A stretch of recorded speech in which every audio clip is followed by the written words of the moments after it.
Hello, in this video we're going to talk about sequences, and this is really important when we talk about fractals, this idea of sequences and later on series. So let's start off talking about what these terms mean, talking about what is a sequence and what is a series. So first of all, definition. A sequence is an ordered list, and we will talk about a sequence of numbers in our class, although one could talk about a sequence of other types of objects, like a sequence of functions or a sequence, some sort of geometric sequence, things like that. So some examples that you will see in our course, 1, 3, 5, 7, 9, ... So notice that these three dots at the end, these are called an ellipsis, and this signifies that the pattern continues forever. So this is what we say an infinite sequence. It's an infinite ordered list of numbers. And one thing you can notice here is, what's the pattern? Well, the pattern appears that we're adding 2 to get to the next number. So 1 plus 2 gives us the 3, 3 plus 2 gives us the 5, and so forth. So we could generate more terms in the sequence simply by adding 2. Now, in our previous work, we have talked about recursive formulas. So we could say that the first term in the sequence is 1. And then we could describe how we get to the next term. We take the previous term and add 2. And that should be familiar from our previous sections. Let's take a look at a different type of sequence. This sequence is an example 2. We've got 1, 2, 4, 8, 16.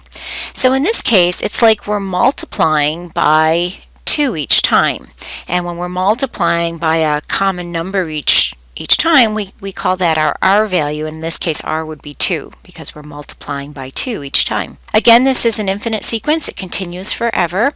And we could write a recursive formula. We could say A1 equals 1 and A sub n equals A sub n minus 1 times 2. This first example is something called an arithmetic sequence. If you've taken other courses in discrete math or maybe in a calculus class, you would have come across that term. And the example here in number 2, this is called a geometric sequence. And we're going to focus mostly on geometric sequences in our class. There's many, many more types of sequences out there in the world. You got the Fibonacci sequence and all sorts of sequences, but we're going to focus mostly on these geometric sequences and series.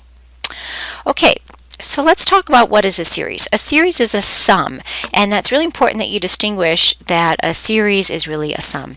So in this first example here, we have the sum. We've got 1 plus 3 plus 5 plus 7 plus 9. This is an infinite sum, and as you might imagine, if you keep adding numbers that are bigger and bigger, and you're adding infinitely many of them, this series does not give you an answer. If you try to take that sum, you cannot get a real number answer. It's not like the answer is 1,000 or something.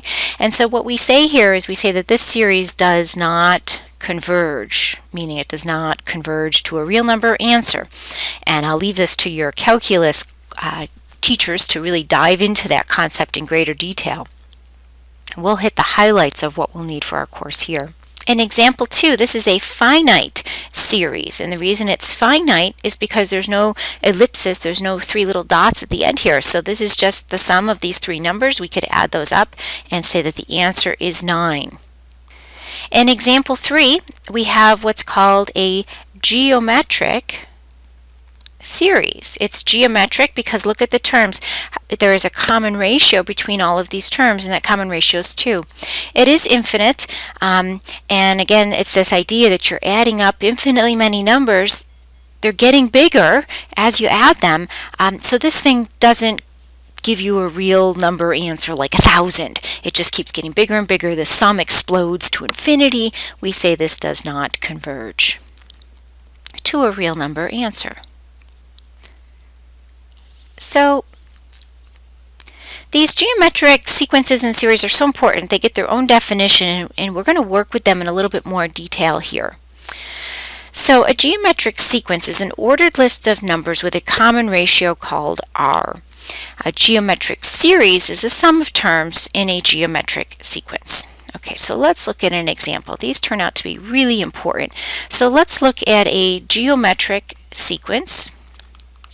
And the geometric sequence I'm going to look at here starts off with the first term being 1/2.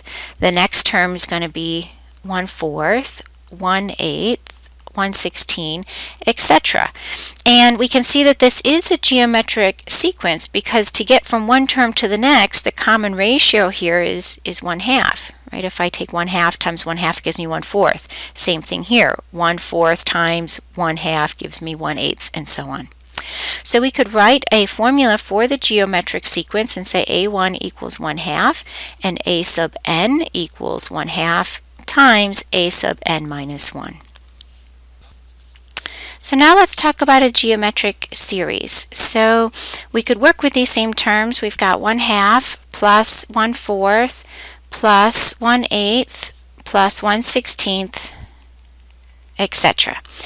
And to write this in a more compact way, we could use what's called summation notation. So this big sigma,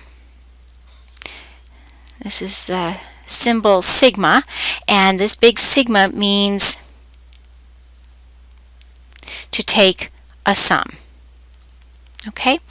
And so we're going to sum up things of the following form. We're going to sum up things that look like 1/2 times our common ratio, 1/2, to the n minus 1 power, where n starts off at 1 and ends at infinity.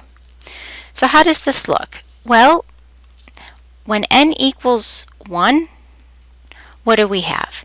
We have 1/2 times 1/2 to the n minus 1. n is equal to 1, so that's just 1/2 to the 0 power. Plus, now let's look at this one, n equals 2. We've got 1/2 times 1/2 to the 2 minus 1.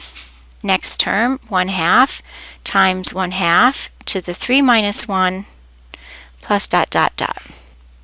And that's exactly the geometric series we were working with originally. We've just written it in this sigma notation.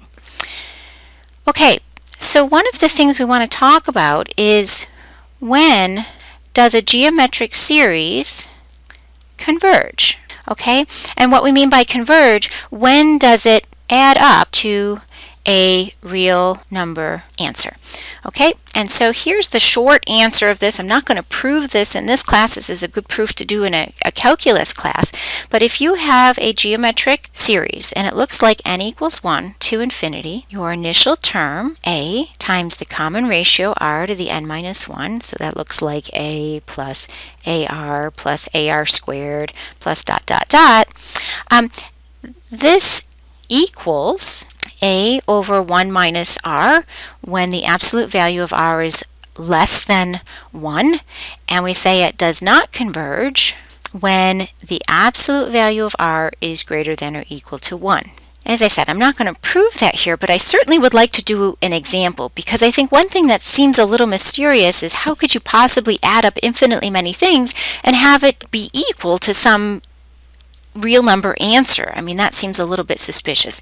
So here's a nice kind of thought experiment that you might want to. So I'm going to start off with a sheet of paper. Okay, so I've got a sheet of paper, and I'm going to take my paper and I'm going to rip it in half. Okay, so I'm going to rip it in half, and this piece right here is 1/2. All right, and I'm going to set that down by itself. There's 1/2 of my piece of paper.